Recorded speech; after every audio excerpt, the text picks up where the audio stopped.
네, 여러분 안녕하십니까? 요즘 사람들 만나면은 유동규 얘기밖에 안 합니다. 유동규 전 성남도시개발공사 기획본부장. 나중에 이제 도시개발공사 사장 직무대리도 했고 또 경기도 관광공사 사장까지도 했죠. 그러니까 이재명 대표가 굉장히 애지중지하고 아끼고 뭔가 보답을 해주고 이제 이런 사이라고 볼 수 있는데 그 유동규가 요즘 이재명 등에다 칼을 꽂고 있습니다. 연일 폭탄 발언이고 그 발언 내용 자체가 어떤 드라마보다 더 드라마틱한 그런 국면 전환을 지금 일궈내고 있습니다. 저는 그렇다고 해서 유동규가 어느 날 갑자기 의인이 됐다고는 생각하지 않습니다. 그 사람도 대장동 게이트의 일당이었습니다. 대장동 일당. 그런데 그 대장동 일당들 내부에서 지금 엄청난 갈등과 분열과 배신과 보복의 그 드라마가 전개가 되고 있는 겁니다. 이유야 어찌됐든 어떤 양상으로 누가 먼저 촉발을 시켰든 진정한 배신자가 누구든 국민들 입장에서 보시면 시청자 여러분들께서 보시면 그러한 일들을 계기로 그들 사이에 도대체 무슨 일이 있었는지 그 실체적 진실에 가까이 다가갈 수 있다. 이제 그런 의미가 있다고 볼 수 있겠습니다. 이제 지인들하고 만나면 가장 궁금한 것이 이겁니다. 20년 동안 서로 가까이 지내면서 네가 원하는 것을 내가 해주고 내가 원하는 것을 네가 해주는 이런 사이였던 두 사람 이재명과 유동규. 왜 철천지 원수처럼 말려서 죽이고 싶을 만큼 그렇게 서로 갈라서게 됐을까요? 제가 한 4가지 정도로 정리를 해봤습니다. 여러분과 함께 공유를 하겠습니다. 유동규 입장에서는 유동규 성남도시개발공사 기획본부장, 성남도시개발공사 사장 직무대리, 경기관광공사 사장 입장에서는 자기 몸과 마음을 다 바쳐서 이재명에게 충성을 다했다고 생각할 겁니다. 끝까지 의리를 지켜야지. 내 입을 딱 다물고 있어야지. 이재명 대표에게 불리한 말은 기억자도 꺼내지 말아야지. 그러고 있던 차에 이런 이야기를 듣습니다. 작년 10월 달에 있었던 얘기인데요. 당시 이재명 후보가 경기도청 출입 기자들에게 이런 말을 합니다. 유동규는 내 측근이 아니다. 적어도 정진상, 김용 정도는 돼야지. 이런 말을 해버리는 겁니다. 그때 구치소 안에서 유동규가 이 이야기를 전해 듣고 아마 자기 귀를 의심했을 겁니다. 아니 호주에 같이 가서 자기랑 김문기 개발 1처장이랑 이재명 성남시장이랑 같이 골프도 치고 요트도 타고 그것도 같은 카트 안에서 모른다고? 아니 내가 뭐 잘못 들은 거 아니야? 아 교도관님 이 뉴스 이거 맞습니까? 그러다가 아마 정신적으로 큰 혼란을 느꼈을 겁니다. 아니 나보고 측근이 아니라니 나를 측근이 아니라니 이게 무슨 소린가? 며칠 고민을 하다가 아마 혼자 고개를 끄덕끄덕하면서 그래 이재명 시장님도 이재명 대표님도 다 생각이 있으시겠지. 상황을 내리누르려면 모든 것을 진정시키려면 그 적들의 공격을 막아내려면 유다가 예수를 부인했듯이 비유가 적절치 못해서 죄송합니다. 이재명도 나를 부인해야 될 그런 필요성이 있었겠지. 전략적으로 나를 외면하고 나를 내치려고 하는 것은 아닐 거야. 그러면 그렇지 뭐. 우리가 그럴싸인가? 아, 내가 이해해야지. 그런데 더 유동규를 혼란 속으로 빠뜨리는 일이 이재명의 입을 통해서 나옵니다. 기자들이 짓궂게 물어봅니다. 이재명 후보님이 대통령이 되시면 유동규 사면할 겁니까? 자, 뭐 어떻게 이제 보통 사람들 같으면은 저 사람이 나를 위해서 일을 하다가 뭐가 이렇게 잘못 고리가 맨 먼저 드러나서 지금 깜빵에 가 있는데 그래 고생 좀 해라. 내가 언젠가는 너 끄집어내줄게. 그렇게 마음이 먹고 있는데 기자가 탁 찝고 들어와서 물어보는 겁니다. 당신이 대통령이 당선되면 사면할 것이냐. 이러면은 아마 멋쩍은 웃음과 함께 그건 나중에 얘기하겠소 라든지 그랬을 겁니다. 그게 보통 사람들 생각입니다. 이재명은 완전히 다릅니다. 그 자리에서 눈 하나 깜빡 안 하고 이렇게 얘기를 합니다. 어떻게 그런 부패 사범을 사면을 합니까?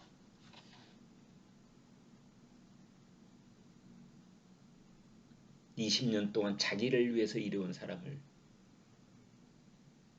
1초도 망설이지 않고 딱 이런 지하에 얘기합니다.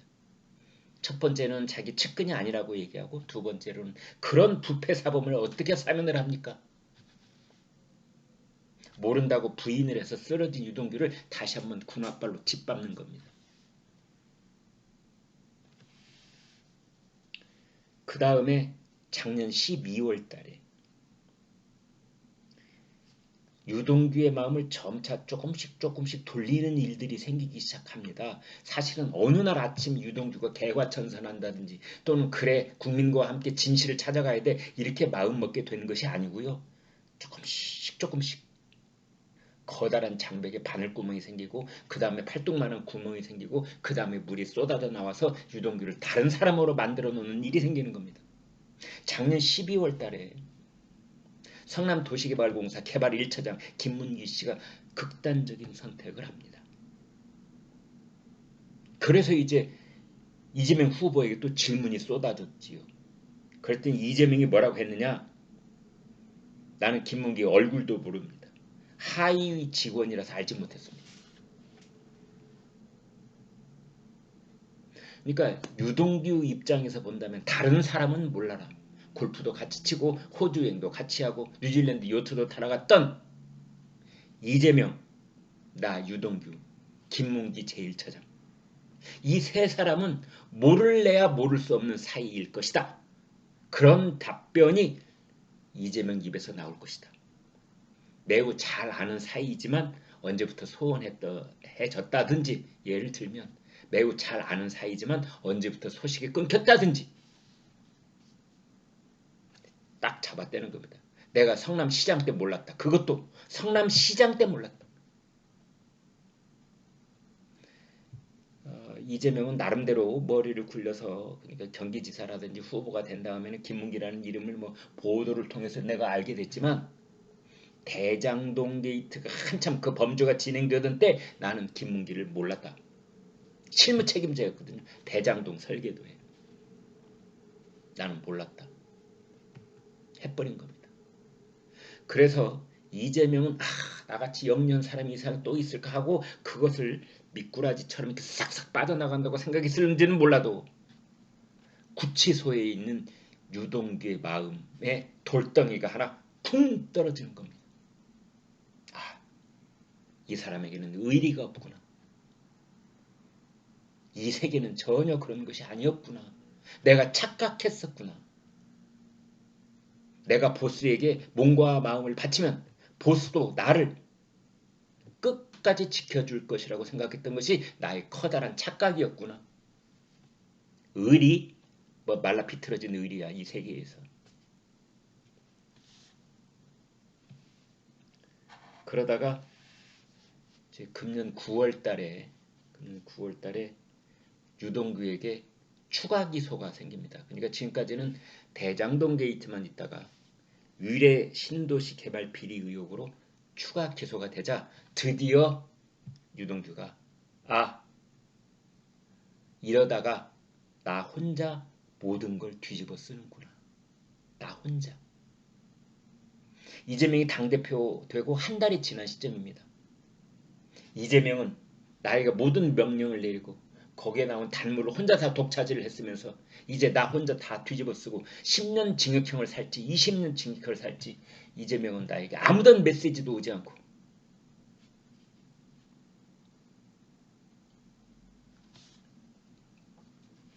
그러다가 10월 달 들어서 이번 달입니다. 2월 달 들어서 10월 11일 그러니까 지금부터 한 열흘 남짓 전에 전시성을 쓰는 변호사가 있습니다. 문재인 청와대에서 민정수석실 행정관으로 일했던 사람이기도 합니다. 그 사람이 이제 유동규 변호인으로 선임계를 내고 만나러 오는 겁니다. 14일, 17일, 18일. 이것을 유동규가 거절합니다. 거절한 이유가 뭐냐면 이 사람 진짜 변호사가 아니라 가짜 변호사네. 이 변호사가 와가지고 유동규에게 묻습니다. 검찰에 무슨 말을 했느냐. 이 변호사라는 사람은 오로지 관심이 딱 하나밖에 없다. 유동규 씨 검사한테 뭐라고 그랬어? 열심히 적는 겁니다. 유동규 전 본부장이 바보가 아닙니다. 사람을 만나서 몇 번 얘기를 해보면 금세 알게 되는 겁니다. 이 사람이 나를 위해서 일하는 건지 아니면 나를 정탐하러 온 사람인지. 유동규가 이렇게 말합니다. 가짜 변호사를 보내서 검찰에 내가 뭐라고 했는지 그 동정을 살폈다. 저 사람은 내 변호사가 아니라 오로지 이재명 변호사다.